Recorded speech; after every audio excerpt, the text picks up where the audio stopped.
impacting 1+ billion people, which is why I'm happy to introduce the next speaker, where it is also all about the people. Actually, all 600 employees of Treatwell. So Lopo has managed to take his UK hair and beauty marketplace and then turn it into the next 12 countries. So this combination of having something very local, such as a hairdresser, and then also creating a global company at the same time. He's here to talk about how he's scaled a people-heavy organization. And he's very happy to do questions. So use slido.com, #TechBBQ, and get your questions up here so you can join the conversation. Please welcome Lopo Treatwell.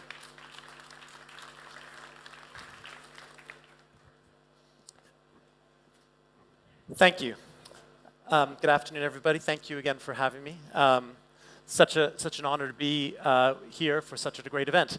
So I want to talk a little bit about scaling a local business, and a business that's pretty people intensive, and how you scale that across what we've done is 12 countries and 600 people. And first I want to tell you a little bit about Treatwell itself. So our mission is to create the perfect hair and beauty experience.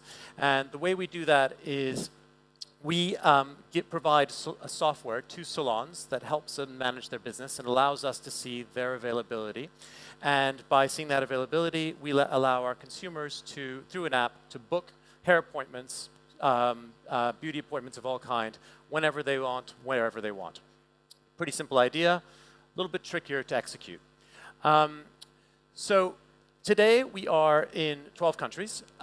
We have 30,000 salons on the platform. We are in 26 cities. On average, we're doing about a booking every second, and about 600 employees. So we've scaled quite a lot in the past 10 years. I founded the business in 2008. But it wasn't always like that. And I guess that's the more interesting part. So it started as a company called Wahanda. When I started the company, we gave it this crazy name, and this is what it looked like. And the very first page of the business plan said, "Open table for spas and salons." Pretty straightforward. So the business model itself hadn't changed. In 2010, we tried to go to New York, and it was a complete failure.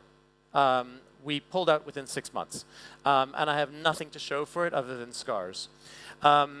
And we lost our investors' money that we went into it. We didn't get anywhere in terms of competition. It was not a success. So we found ourselves in 2013, so 5 years later, still in the UK. We were about 30 employees. We were the biggest in Europe, but we were kind of a big fish in a small pond. And then in 2014, we went into Germany. And we quickly doubled the business. Now we're in 2 countries and 100 employees. And then we did a crazy thing. We opened up 10 other markets. And we did 6 acquisitions as part of that. So about half of them of the markets were acquisitions, half of them were organic. And we did 6 acquisitions in 9 months. And those acquisitions were tiny businesses. We weren't acquiring revenue. We were acquiring just teams, really small teams. And we found ourselves 12 months later being 300 employees in 12 countries. So in a space of about 18 months, we'd gone from being in 1 market to 12 countries really, really quickly. And that was a really tricky thing to do. So I want to talk about how we did that. So just give you a little bit of background about our business. We are a marketplace. We connect supply and demand. The only time we create value is when we generate an order for our customers. Right? So that's for our salons.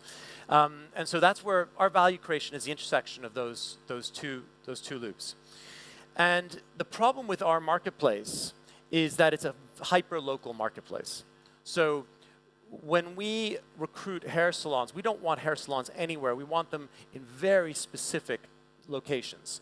We want to be able to match demand or supply exactly where there is demand. And for us, the demand is very specific in locations, to the point where we measure our coverage of salons down to square blocks. I could tell you, for every major city in Europe, I could tell you what percentage of the salons and hair and beauty services we have for that square block. and what our conversion rate is for that square block, and whether we have a problem with too much supply, not enough supply, optimization of supply, not enough demand, all those different things. So it's a hyper local problem.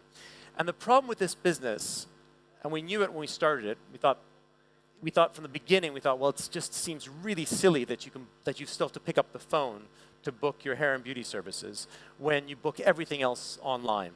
So we knew that the idea, for me, felt inevitable. But we also knew that scaling it internationally was going to be really hard.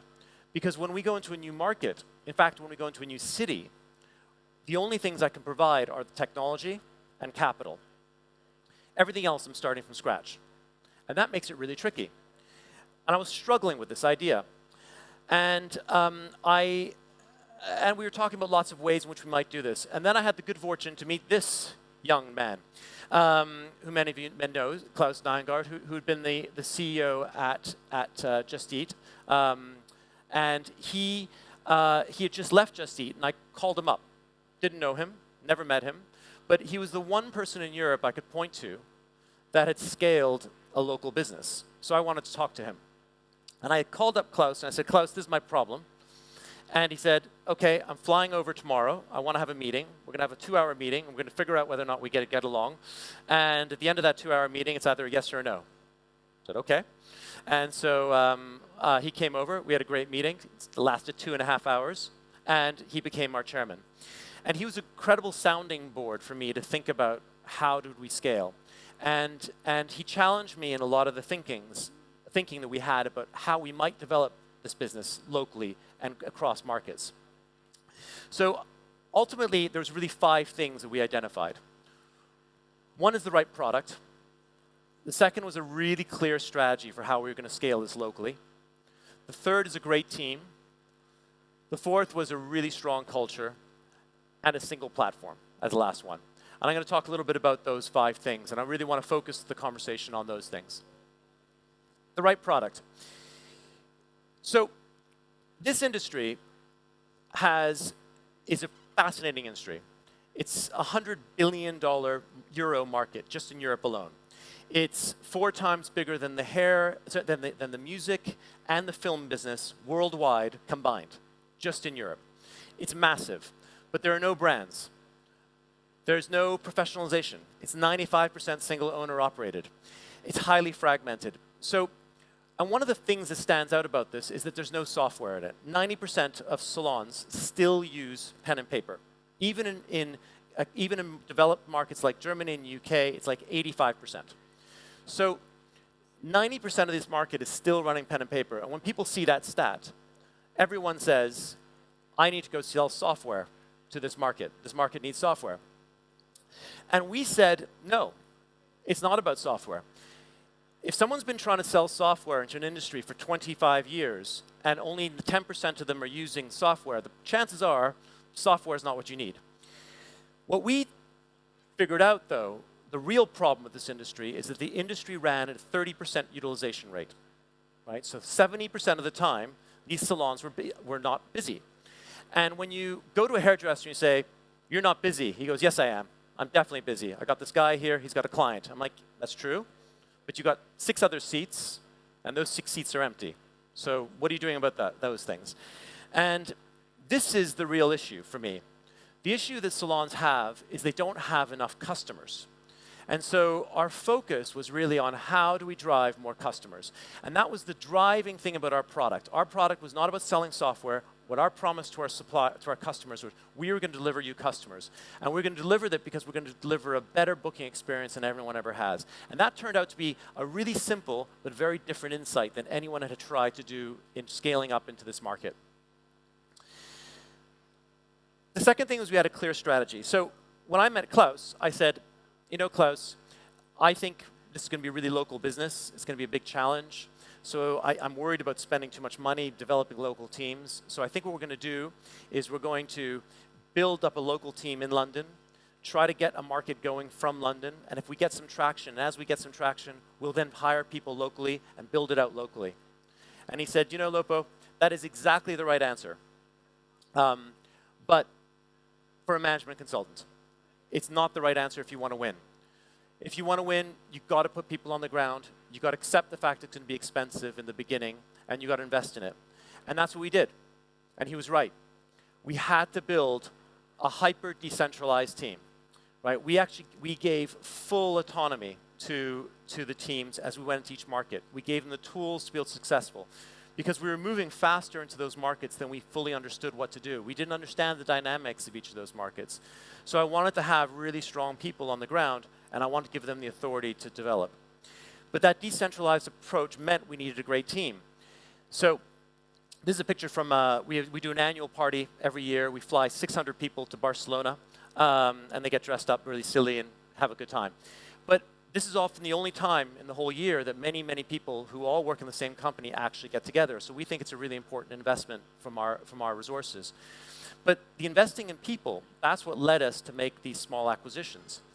We weren't looking for revenue because these businesses didn't have very much revenue. What I was looking for was entrepreneurs who were hungry and had thought about this industry and thought about it and really tried to develop businesses in this space locally. They understood the dynamics. And I was looking for people who really could fit with us. And so we really chased after really great people. And in this decentralized model, you know, one of the things that's really important, even today, we're 600 people. But headquarters in London only has 200 people. So we have 12 offices, and I spend a lot of time traveling around. But that is kind of the nature of our business. But if you're going to have decentralized teams with really strong people, you really have to have a really great culture to support that. So we really started working hard at this point about trying to figure out, like, what is our culture and how do we define it? And we talk about it being a treat-worthy culture. And we define a lot about what that is. I'm not going to bore you with what our cultural values are. But one of the really defining moments for us was just as we were entering into Germany. And we went into Germany because we expected Rocket was going to copy us. And we decided we wanted to go into Germany because we want to take away the home market from Rocket before they could get it there themselves. And it turned out to be the right answer for us.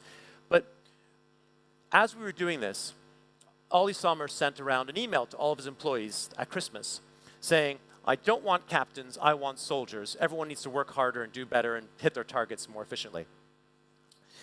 And I heard this because I suddenly got about 5 CVs from senior people at Rocket all wanting jobs. And I said, what's going on? And they told me about this Christmas, New Year's email. And I said, it's really interesting because I want captains, I don't want soldiers. I want people who think on their feet, who are independent, who take decisions, who go off, who don't ask for permission, but ask for forgiveness. And that was a really strong cultural trait for us, and it's the heart of how we built the Treatwell culture. This really strong sense of empowerment, and you can't teach that. So people say, I give you a lot of responsibility. I don't believe you can give anybody responsibility. It's an impossible thing, giving responsibility. You can only take responsibility.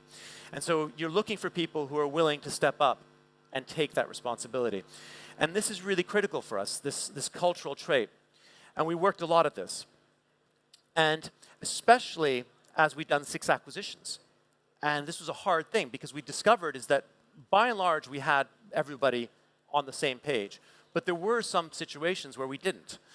And in those situations we had to get rid of people who just didn't share the cultural values, no matter how good they were operationally. The last thing was one platform.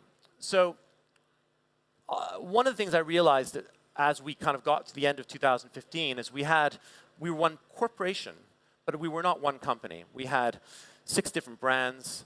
We were using different technology platforms. The cultures and the ways of working were slightly different. And we initiated a program saying, you know, we are one platform, one technology, one brand, and one way of working. And this was really critical for us, and we invested heavily in it in a way that I think a lot of other companies might not have done it. So having done all this acquisition, we actually basically froze all development for 2 years almost while we integrated all the platforms. And we want to make sure we had everything integrated. And so let me give you an example of I'm not going to show you technical slides because it's pretty boring. But what's more interesting, I think, is from a brand perspective. So this was the Wahanda brand. It was great. It was fun. It was different. It stood out, and it was a brand I believed in and loved. Okay, obviously we developed it. People liked it. And then we did all these acquisitions, and we had all these different brands, right? And that's a problem. And every time one of my employees walked in Germany, they didn't walk into the Wahanda business, they walked into Salonmeister. Terrible name. Or if they walked in France, they walked into Zensoon, right? And that's just, and if they walked into Holland, they walked into Treatwell. And it didn't work. We needed one platform. I wanted everybody to see the same name when they walked in, to feel part of the same company. And so we took a plunge, and we said, what is the best name for us? And what is the values, what are the best brand, what do all of our brands collectively stand for? And we defined one brand meaning, but we also divide one brand name. And what we came up with was Treatwell. Now, it's interesting, right? And I think that says a lot about our culture, about this openness, this willingness to take the best idea from some local place and bring it to the whole group. Treatwell was the name of a company that we had acquired. It was a small Dutch business, but we thought the name was good. And so we brought it on board, and we made that the name for the whole company. And people asked me, I said, Lopo, does that feel strange? That you basically took the name of a company that you acquired. I said, no, it was the best name. It was the best thing for us. That was the best answer. And if I'm gonna, and if I think that's the best answer, that's the one we should go for. Easier to say than Wahanda. Said what we did, much closer. It was better. It was a better brand name for us to use. So we ended up with Treatwell. And we did this, though, across the platform. So we have all one platform, one way of working. We standardized all the way in which people work. But this took years of really hard work. And it wasn't done in we don't impose this. We don't sit down and say, this is the way we're going to work. We try to create the creativity and create the local innovation, and then we try to learn which system works best and bring it forward. And that's the only way we've been able to scale this very, very local business. But what's interesting is we kept evolving, right? And today, we started off being very decentralized because we believed that was the way it was best to work. But what's happened is, as we've developed and as we've gotten smarter and as we've gotten more understanding about what works and what doesn't work, we've become much more precise about how to make the business work. And the result of that is we've become much more centralized. Now, some people think that centralization is the same thing as not giving people control. So not allowing captains. I disagree completely. I think you can be centralized and still have captains, not soldiers. But I want to start doing this in a much more centralized way from the central places rather than very distributed teams with talent. And this has been a huge transformation. It's a hard transformation for us to go through. But it's been important for us to get the scale that we need and the efficiency that we need. So as we've developed, we've gone from being hyper decentralized to increasingly centralized. And what we're seeing is we're drawing the best talent we've got from all the different markets. And they're slowly coming more and more focused in London and other centers of excellence. And so this has become a really important part of how we thought about things. But it was an evolution, right? So my answer when I first sat down with Klaus and said, should we do this? Ultimately, it might be the right answer. It's a journey for how you get there, and I think you have to be willing to go through these journeys of how it progresses. So what's next? So the interesting thing about our business is we might be we're a global leader. We are the largest in Europe by far. We're bigger than anyone in the US, but we're still only 5% of our market. Right? We're tiny. We're still scratching the surface of what this market potential is, even after 10 years. And in 2015, we sold the control of the company to Recruit Holdings, a big Japanese group. Now, they have a business called Hot Pepper Beauty in Japan. And actually, this stat is out of date. They actually do 35% of all hair and beauty bookings in Japan go through their platform. And so every time I'm in Japan and I walk down the street in Tokyo, I count every third person. And I think, that's a Hot Pepper Beauty employee. And I realize just how much we have to do and how far we still have to develop. And that's incredibly humbling. But it also shows me so much about what is possible from our local development. Having built this local team, having built this footprint, we've shown what can happen and how we can share best practices and how we can scale. We were able to beat all the competition. We were able to scale to become #1 in 12 markets. And I think that is possible. If you told me when I started this business that we could have done that, I would have been really skeptical. I actually was worried that we weren't going to be able to build that all the way across. We have. Thank you. I think we have time for some questions for those who have them.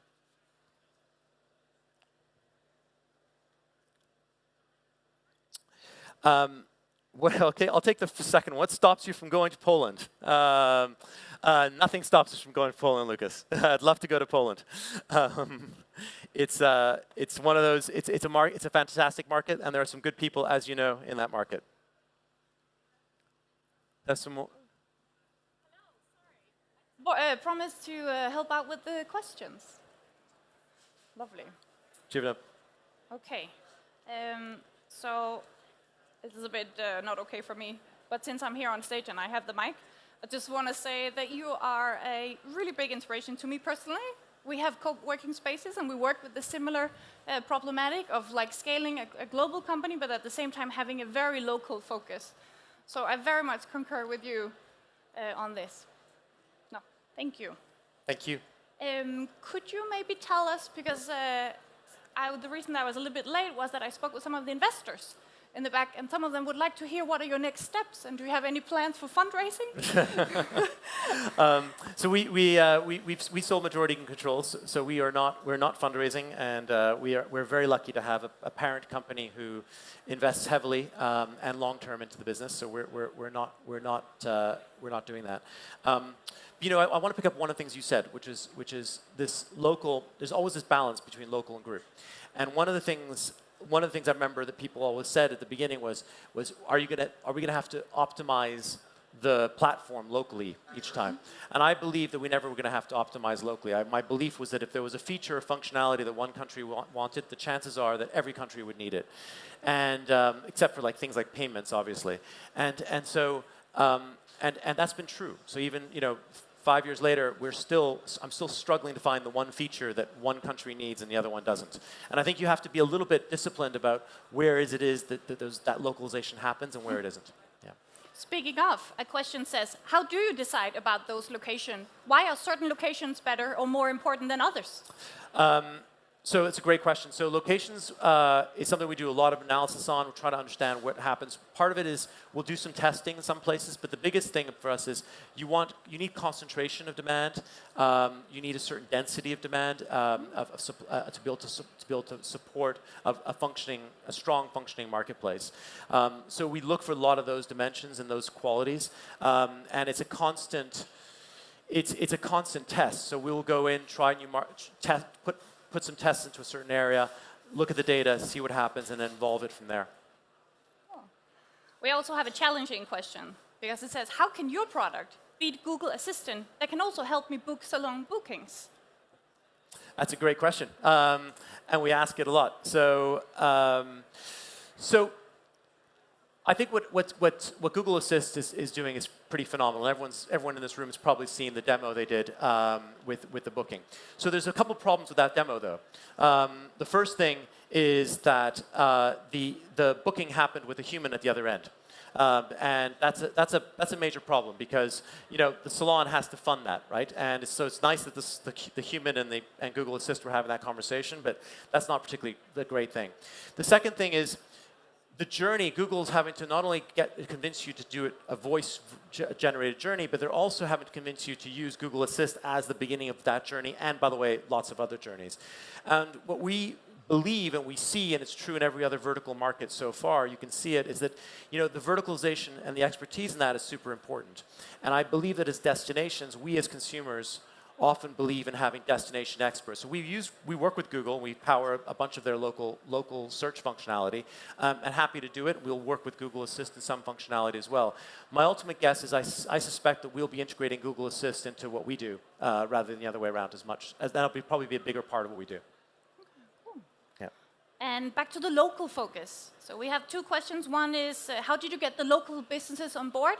And how did you find those first right captains? So I'll answer the second question first. The right captains. The right captains is a really hard thing. I think ultimately it's very hard to to judge it, but it's like hiring somebody. You know, you want to spend a lot of time with them. You want to go for dinner with them, have a drink with them, see them outside the office. You want to get those early the first people you hire are so critical because they really set the DNA for an office. And we have one office, for instance, where we hired most offices we did really well, but in one office we hired the wrong person to start. And it took us 2 years to really catch up from that mistake. Wow. And it was all because that first hire we made was not the right person. And so. But what happened? Just the wrong DNA. Just they weren't bad people. They didn't have the culture that fit with us. They didn't have the hunger that we want. They didn't have the kind of the core values and characteristics we were looking for. And I think you have to have that realization. And I think it's probably inevitable. Like you can't expand into all those markets and not have some of those failures. But I think what we try to do is act fairly quickly when that happens. But what you're looking for here in these situations is, I think, just pure human capacity, right? We always value the human element much higher than the technical aptitude side of things. You know, and I think that's a really important factor for us. And you know, I once heard Jack Welch talk about the GE's 4 quadrants. You know, he talked about at GE. You know, there's people who, and he was famous for firing the bottom 10% of all GE employees every single year. When someone asked him, so that means someone having a hard time, you just fire them? And he goes, no, you misunderstood me. You know, if somebody is delivering and has the right culture, promote them. They're gold. Protect them. Do everything you can. If someone doesn't deliver the numbers and they've got the wrong culture, get rid of them. Right away. Just take them outside and shoot them. But then he says, and it's people who miss their numbers but have the right culture, give them another chance, which was surprising to me for a man who fired the bottom 10%. But the thing that most stuck with me, he said, the people who deliver the numbers but have the wrong culture destroy companies. And I think we, as leaders of organizations, are always too late to fire those people, because they deliver the numbers, but inevitably they destroy cultures, and the people who you want to stay won't stay for those people. So I think if you consistently put that sense of culture in front, I think you have a higher chance of hiring those types of people. And the first question was, how do we get local businesses on board? I knocked on a lot of doors. We begin, it's one of the hard things about our business. When we start off, we put salespeople on the ground, and we go out and we find the right salons in the right place and knock on doors and say, hi, I'm from Treatwell. It becomes easier after that, but the beginning is a little bit trickier. That's great. So one last question. How did you get the platform centralized into one? And what was the most important success factor? So we had... It's a good question. So the platform, centralizing all the platform was a tricky thing, and actually we became pretty good at it because we went through multiple variations and permutations of how you might migrate platforms over from one to the next. The quality for us, we started off with, we were looking for just what is the platform that's most scalable, and then once you have that core platform, the only questions you're then trying to identify is if there's any feature gaps or things that you have to match, and generally speaking, there are very few that you have to do, but there is still a migration. Like, so if a hair salon's used to working with a certain software, and you want to migrate them over, that's a hard change for them to make. People are used to, they look at that every 5 minutes, that software, and they get really used to it.